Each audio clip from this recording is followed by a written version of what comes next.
asleep amidst the trees. Bats all are swaying in the breeze,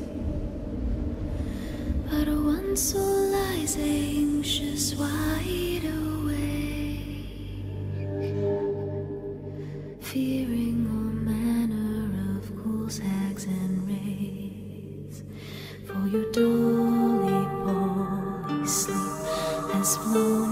Don't dare let her tremble alone, for the witcher, heartless cold, paid in coin of gold. He comes, he'll go, leave naught behind but heartache and woe. Deep, deep woe.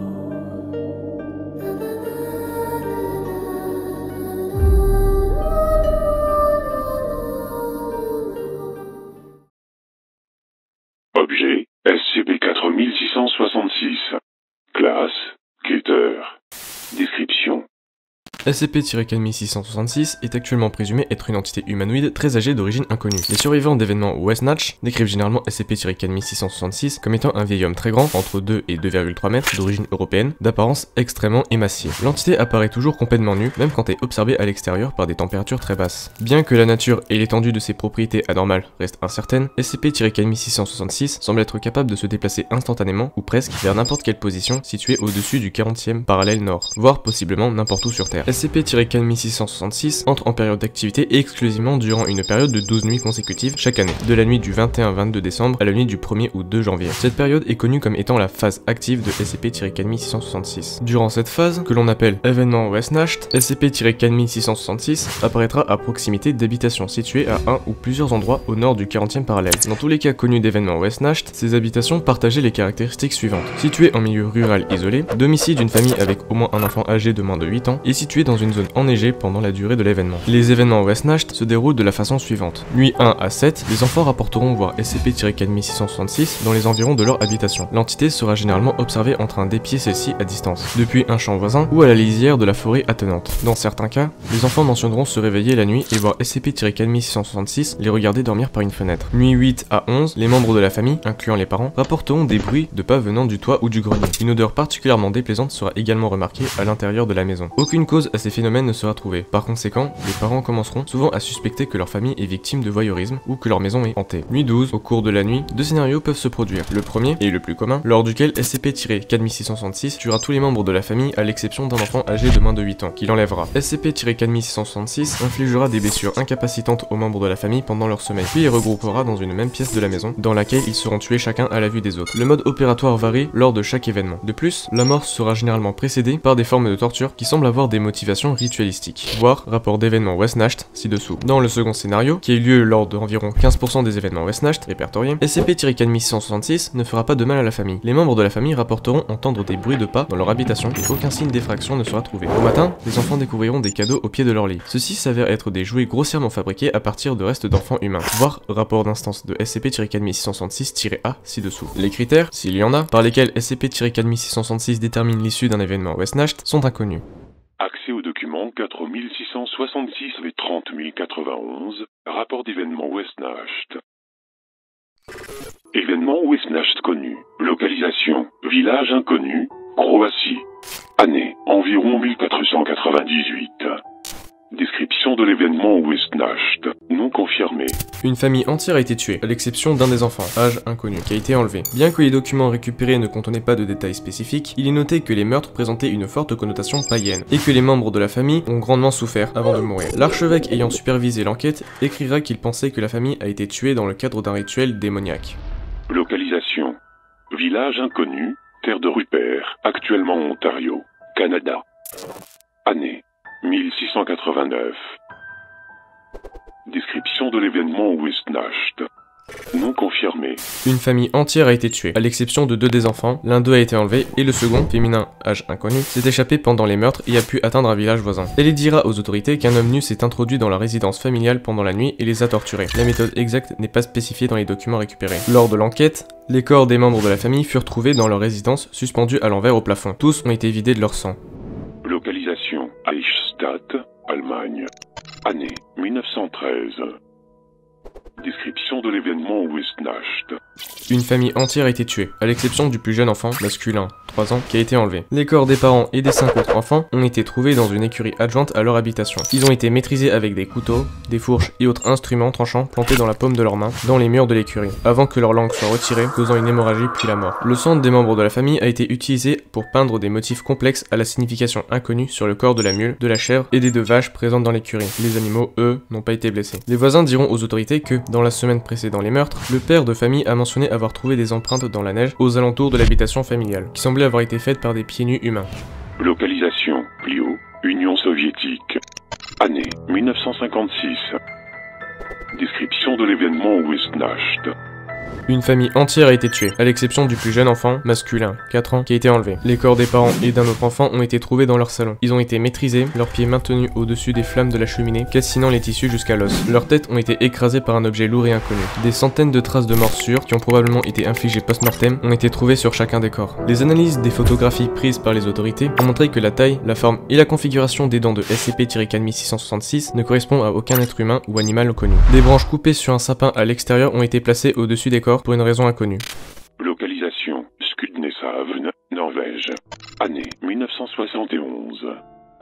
Description de l'événement Westnacht. Une famille entière a été tuée, à l'exception du second plus jeune enfant, féminin, 5 ans, qui a été enlevé. Les corps des parents et des 2 autres enfants ont été retrouvés dans la cave de leur maison. Chacun d'entre eux a vu au moins un de ses membres être retiré par la force brute avant d'être poignardé précisément 39 fois par un instrument aiguisé d'origine inconnue, possiblement un morceau d'os d'un des membres arrachés, causant une perte de sang importante puis la mort. Les victimes ont été éviscérées, leur intestin grêle et gros intestin ont été retirés et découpés en morceaux de 30 à 50 cm puis disposés au cercle autour des corps, chaque morceau partant du cercle vers l'extérieur. Les excréments présents dans les intestins ont été utilisés pour tracer des symboles à la signification inconnue sur les murs de la cave. Localisation Egilsstadir, Islande. Année 1996. Description de l'événement Westnacht.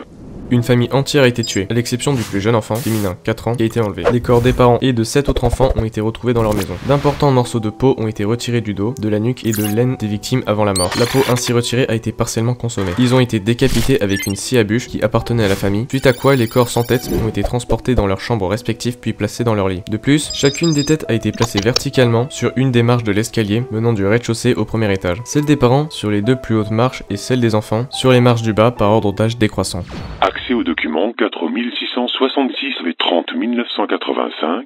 Rapport des instances de SCP 4666-A. Instance notable de SCP 4666-A récupérée. Localisation Nurme, Finlande. Année 1811. Description de l'instance de SCP 4666-A. Un petit tambour en bois avec 2 baguettes de longueur inégale. La peau du tambour est constituée d'un morceau de peau de 390 cm3 appartenant à un enfant humain, tendu avec du fil constitué de tendons humains. Localisation Gelgaer, Pays de Galles. Année 1857. Description de l'instance de SCP 4666-A. Un petit couteau de 15 cm de long, la lame mesurant 6 cm de long, sculpté à partir d'un os appartenant à un enfant humain. Des symboles à la signification inconnue ont été gravés sur le manche. Localisation Maka, Kazakhstan. Année 1903.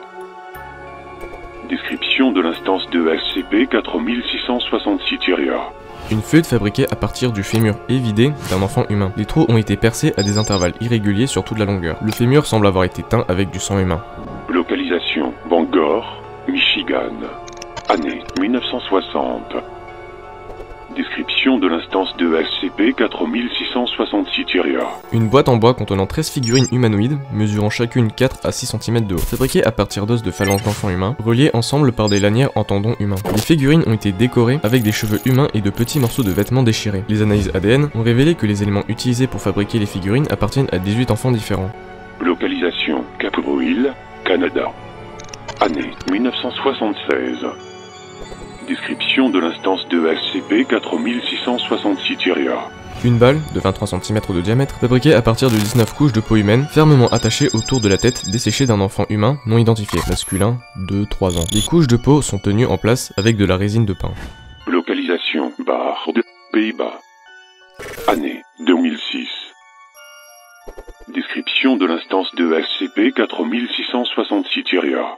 Une brosse à cheveux. La poignée est faite de bois et est mascultée. À la place des poils, 43 dents de lait humaines ont été placées à des intervalles irréguliers. Les analyses ADN ont révélé que chacune des dents appartiennent à un enfant différent. Seulement 2 de ces dents ont pu être liées à des victimes d'enlèvement connues de SCP-4666. L'âge des dents varie entre quelques jours et plus de 400 ans. Procédure de confinement spéciale. Le trafic internet et les fréquences radio utilisées par les forces de l'ordre doivent être surveillés à la recherche de preuves d'activité de SCP-4666, particulièrement pour les cas de voyeurisme ou de rapports concernant des phénomènes anormaux impliquant des familles avec de jeunes enfants. S'il est suspecté qu'un événement West Nacht est en cours, la force d'intervention de confinement la plus proche doit être déployée pour tenter de confiner SCP-4666. Les protocoles standards PDP-8, premier contact humanoïde, s'appliquent. Toute couverture médiatique de meurtre des familles attribuées à SCP-4666 doit être supprimée ou falsifiée pour les faire apparaître comme étant des meurtres suite à une violation de domicile non anormaux. Les preuves médico-légales et les instances de SCP-4666-A collectées par un organisme extérieur à la Fondation doivent être confisquées. Les témoins doivent se voir administrer des amnésiques. Découverte. L'existence et l'activité courante de SCP-4666 ont été détectées pour la première fois en 1974 par le nouveau programme de reconnaissance de signatures inconnues de la Fondation. Aussi connu sous le nom de PRSI, ce programme a marqué la première utilisation par la Fondation d'algorithmes comme moyen de détecter des phénomènes anormaux. Lorsque plusieurs cas de violation de domicile très similaires, suivis des meurtres des familles, ont été constatés dans tout l'hémisphère nord pendant la nuit du 1er au 2 janvier. Des recherches poussées dans les archives civiles et des autorités à l'échelle mondiale ont mis à jour des preuves de possibles événements West Nacht lors de presque chaque année précédente, remontant jusqu'à la fin du XVIIIe siècle, pour une moyenne de 3,1 événements par an. De plus, de nombreux documents historiques semblent décrire les activités de SCP-4666 à des périodes encore antérieures, parfois dès le 2e siècle de notre ère en Europe et en Russie, ou dès le 1er siècle avant Jésus-Christ en Scandinavie. Des empreintes digitales appartenant à la même entité humanoïde ont été découvertes sur les lieux de chaque événement West Nacht sur lesquels la Fondation a enquêté. Celle-ci correspondait avec une empreinte partielle conservée dans du sang séché découverte sur une instance de SCP-4666-A datant de 1873. Les empreintes présentent des caractéristiques inconnues chez l'homme, voire images. Des cheveux blancs semblant appartenir à un être humain ont été récupérés sur les lieux de plusieurs événements West Nacht, mais aucun ADN, humain ou non, n'a pu en être extrait.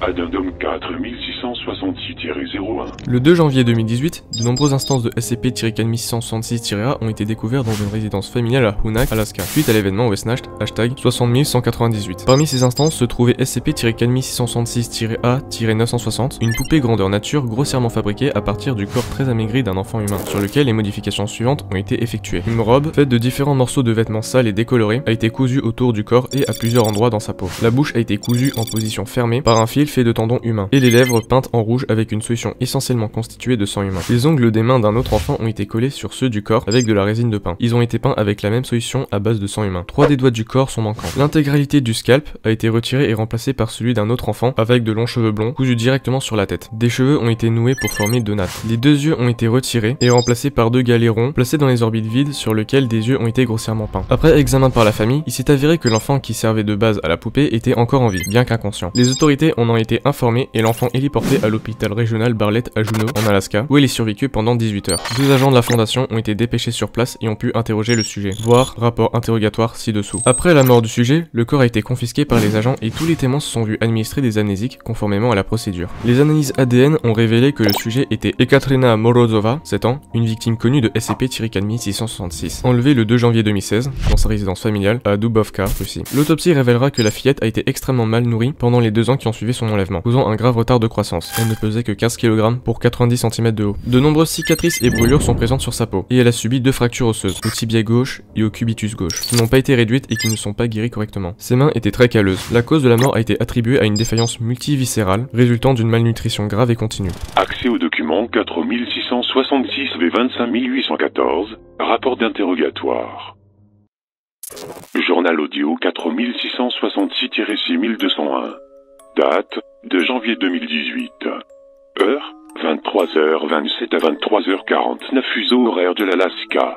Localisation, hôpital régional Bartlett, Juneau, Alaska. Interrogateur, agent Anthony Kovalchik, assisté par l'agent Suzanne Mev. Sujet, Katrina Morozova, alias SCP-4666-A-960, sexe féminin, 7 ans. Note. Avant de mourir, le sujet a repris connaissance pendant environ 30 minutes, pendant lesquelles un interrogatoire a été mené. L'équipe médicale avait précédemment retiré le fil qui avait été cousu autour de ses lèvres, lui permettant de parler. Malgré la morphine qui lui avait été administrée, le sujet s'est montré globalement cohérent dans ses propos lors de l'interrogatoire. Le sujet ne comprenait pas l'anglais, et parlait au début un langage avec lequel les agents Kowalczyk et Muse n'étaient pas familiers. L'enregistrement de cet interrogatoire est actuellement étudié par le département de linguistique, car la langue parlée par le sujet s'est avérée ne correspondre à aucune langue connue, vivante ou morte. Selon les premières indications, celle-ci pourrait être apparentée à du proto-germanique. Cependant, après quelques minutes, le sujet s'est adressé aux agents dans un mauvais russe. L'agent Kowalczyk, qui avait quelques bases de russe, a été capable de mener l'entretien sans devoir passer par un interprète. Bonjour, je suis Anthony. Quel est ton nom? Est-ce que vous allez me ramener à lui? Non, je te le promets. Je suis juste ici pour te poser quelques questions. Je ne veux pas y retourner. Tu n'auras pas à y retourner. Tu es en sécurité maintenant, Mishka. Peux-tu me dire ce qui t'est arrivé? Est-ce que tu te souviens de la nuit où il est venu chez toi? Je me souviens. Il a fait du mal à maman et papa. Et Katja et Juliana pendant longtemps. Et il saignait. Quand ils se sont arrêtés de crier, il m'a mis dans son sac. Son sac? Oui, il avait un grand sac. Il y avait d'autres enfants à l'intérieur. J'ai entendu des gens crier toute la nuit en dehors du sac. À chaque maison, il mettait un autre enfant dans le sac. Et après, il nous emmenait. Où est-ce qu'il t'a emmené? Sous terre. Mot inconnu. Profondément. Sous terre? Tu veux dire dans une cave? Profondément, il n'y a que de la terre et de la boue et de la glace, des eaux partout, tout est froid. Je ne peux pas dormir parce qu'il fait trop froid. Il y avait beaucoup d'enfants avec toi? Beaucoup d'enfants, beaucoup de tunnels, beaucoup de trous, mais je ne peux pas tout voir. Je ne peux pas voir les autres. Mot inconnu. Dans mon trou, il y a René, Ekla et Sacha et Paul. On fabrique les jouets ensemble. Les jouets?